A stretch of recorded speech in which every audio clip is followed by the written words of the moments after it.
আন্তরিক কৃতজ্ঞতা। তাসকিন আহমেদ, মোস্তাফিজুর রহমান আইপিএল এ যাচ্ছেন কিনা, যদি তারা আইপিএল এর অফার পেয়ে থাকেন, এখন পর্যন্ত তারা এনওসি কেন চায় নাই?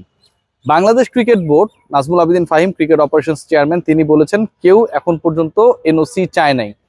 বাংলাদেশ ক্রিকেট বোর্ডকে, নাজমুল আবেদিন ফাহিমকে আরো একটা প্রশ্ন করা হয়েছিল সেই সময় যে কারো কি অফার আছে, এটার উত্তরেও তিনি বলেছিলেন কেউ এখনো আবেদন করে নাই এনওসির জন্য, কারো অফার আছে কিনা সেই উত্তরটা তিনি দেন নাই। যদি অফার থেকে থাকে তাহলে কেন এটা পরিষ্কার করছে না বাংলাদেশ ক্রিকেট বোর্ড এবং দুই ক্রিকেটার আদৌ অফার আছে কিনা? অফার থাকলে এই দুই ক্রিকেটারের আইপিএল এ যাবার সম্ভাবনা আছে কিনা? কারণ আইপিএল এ খেলতে হলে একটা নির্দিষ্ট ফ্র্যাঞ্চাইজি যারা 120 কোটি রুপির বেশি খরচ করতে পারবে না, এরকম একটা হিসাব নিকাশ রয়েছে। সো ওই অর্থটা যারা, ওই ক্যাপটা যারা অলমোস্ট ফুলফিল করে ফেলেছে, যারা 119 কোটি রুপি কথার কথা খরচ করে ফেলেছে, মুস্তাফিজকে 2 কোটি রুপি নিয়ে তো তার নেয়ার সুযোগ নেই, তাহলে তাদের কি সুযোগ আছে কিনা? এই সব বিভ্রান্তি নিয়ে আমার কাছে মনে হয় আলোচনা করা দরকার, এবং সেই নিয়ে এই কনফ্লিক্ট। প্রথম কথা যেটা, যে এই দুই ক্রিকেটারের অফার আছে কিনা, খুব স্পষ্টভাবে বললে তাসকিন আহমেদের ব্যাপারে অফার নেই, এই কথা বলার সুযোগ নেই। মুস্তাফিজের ব্যাপারে অফারের থেকে আগ্রহের সংখ্যাটা বা আগ্রহের বিষয়টা কেকেআরের বেশি, বাট তাসকিন আহমেদের অফার যে আছে এই ব্যাপারটাকে অ্যাভয়েড করার কোনো সুযোগ নেই। প্রশ্ন হলো, তাসকিনের যদি অফার থাকে তাহলে তাসকিন আহমেদ কেন আইপিএল এ খেলার অফার থাকার পরেও এনওসি নিয়ে কথা বলছেন না? ক্রিকেট অপারেশনসের কাছে অফিসিয়ালি কেন তাসকিন আহমেদ এখন পর্যন্ত অ্যাপ্লাই করে নাই?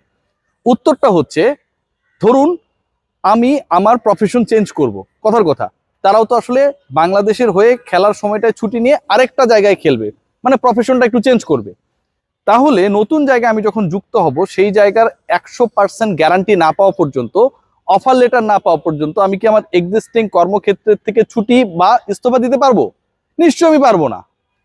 তাসকিন আহমেদকে এখন পর্যন্ত তার দল লখনৌ সুপার জায়ান্টস তাদের সাথে ভার্বালি যে কথাবার্তা অথবা তাদের ইন্টারেস্টের জায়গার যে ব্যাপারগুলো যতটুকু প্রকাশ করেছে, তাসকিনকে তারা নিচ্ছেই। They are all set to take Taskin as a team member. এই জায়গাটায় তারা এখন পর্যন্ত অ্যাসুরেন্স দেয় নাই। তার মানে কি তাসকিনের অফার নাই? তার মানে কি তাসকিনের সম্ভাবনা কমে গেছে? একদম না। এটাকে ক্লিয়ার করি। যেহেতু অফিসিয়াল অফারটা পেন অ্যান্ড পেপারে আসে নাই, তাসকিন আহমেদও এনওসির জন্য অ্যাপ্লাই করবে না। তাসকিন যদি এনওসির জন্য অ্যাপ্লাই করে, ধরেন কথার কথা, তাকে বলে দেওয়া হলো তুমি উন্মুক্ত to play for IPL teams, এরপরে তাকে লখনৌ নিল না, তাহলে ব্যাপারটা কেমন দাঁড়ালো? সো আগে অফিসিয়াল হতে হবে, and then Taskin will officially apply to BCB for his lips. I think it's clear. এখন কথা হচ্ছে, যেই দলটা তাকে নিয়ে আগ্রহী, সেই পার্টিকুলার দল কেন তাসকিনকে নেয়ার ক্ষেত্রে আগ্রহী হবার পরেও সেই অফিসিয়াল অফারটা করছে না? এই প্রশ্ন তো খুব ভ্যালিড না, যে আমি হচ্ছে কাউকে আমার দলে, আমার টিমে অনেকে কাজ করে, নেয়ার জন্য আগ্রহী, কিন্তু আমি তাকে অফিসিয়ালি বলছি না যে তুমি কালকে থেকে কাজ শুরু করো, তুমি তোমার আগের কর্মক্ষেত্রকে জানিয়ে দাও, এই সময়টা তুমি আমার হয়ে কাজ করবা। এটার পেছনে কারণ আছে। আমি যে ক্যাপিংটার কথা বললাম, যে একটা নির্দিষ্ট পরিমাণ টাকা, একটা নির্দিষ্ট পরিমাণ রুপি, এর বেশি আসলে কোনো দল খরচ করতে পারবে না। এখন দলগুলো যখন দল গড়ে, যখন মেগা নিলাম হলো সৌদি আরবের রিয়াদে, সেই সময়টা আপনারা যদি খেয়াল করে দেখেন, প্রত্যেকটা দলই অলমোস্ট তাদের বাকেট শূন্য করে ফেলেছিল, এমটি করে ফেলেছিল।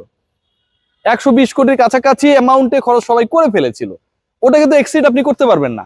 এটা তো আর বিপিএল না, যেখানে হচ্ছে আপনি যত খুশি টাকা যেভাবে খুশি খরচ করেন, আর খরচ করার পর টাকা যদি নাও দেন কোনো সমস্যা নাই। শহীদ আফ্রিদি যদি কান্নাকাটি করুক আর না করুক, এটা বাংলাদেশে কোনো কিছু আসে যায় না। এটা আইপিএল, এরা প্রফেশনালি চলে। সো তাহলে তাসকিনকে তারা নিবে কিভাবে, বা মুস্তাফিজকে কেকেআর নিবে কিভাবে? তাদের তো টাকা নাই। নিয়ার ওয়েটা হচ্ছে, একটা আমি আপনাকে রিসেন্ট পাস্ট এক্সাম্পল দিই।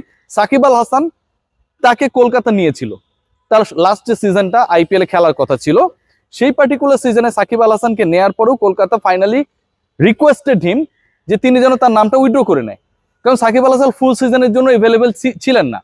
যেহেতু সাকিব আল হাসান ফুল সিজনের জন্য এভেলেবেল ছিলেন না, এবং কলকাতা সাকিব যদি তাকে উইথড্র করে নেয়, তার পেছনে যে অর্থটা ব্যয় করেছিল বা ব্যয় করবে, ধরেন সেটা 2 কোটি রুপি, সেটা তো ব্ল্যাঙ্ক হয়ে গেল। সেই টাকাটা তাদের কাছে ব্যাক আসলো, তাদের ওই সেলিং থেকে 2 কোটি মাইনাস হলো। তার মানে 2 কোটিতে তারা কাউকে না কাউকে নিতে পারবে।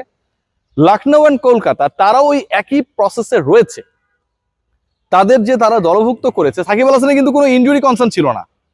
সাকিব আল হাসান ওয়াজ ওকে। সাকিব আল হাসান কতটুকু সময় খেলবেন সেটা কিন্তু আইপিএল নিলামের আগেই সাকিব আল হাসান জানিয়ে দিয়েছিলেন। তারপরে তাকে রিকোয়েস্ট করেছে, সাকিব ভাই তোর এবার খেলার দরকার নাই, আমরা অন্য কাউকে নিতে চাই। অন্য ফ্র্যাঞ্চাইজিগুলো যারা মুস্তাফিজ এবং তাসকিনের ব্যাপারে আগ্রহী, তাদেরকেও তাদের পেমেন্টের টাকাটা, পারিশ্রমিকের টাকাটা, তাদেরকে যত টাকায় নিবে, এই জায়গাটা আগে ব্ল্যাঙ্ক করতে হবে। এটার জন্য তাদের কাউকে না কাউকে বসাতে হবে, কারো না কারো ইনজুরি হতে হবে, অথবা রিকোয়েস্ট করতে হবে যে তুমি এই সিজনটা উইথড্র করে নাও। দেন তারা ওই স্পেসটা পাবে। যখন তারা সেই স্পেস পাবে যে তাসকিনকে আমি এই টাকায় নিতে পারবো, তখনই তারা তাসকিনকে বলবে যে Taskin now you can apply to your board for the lips.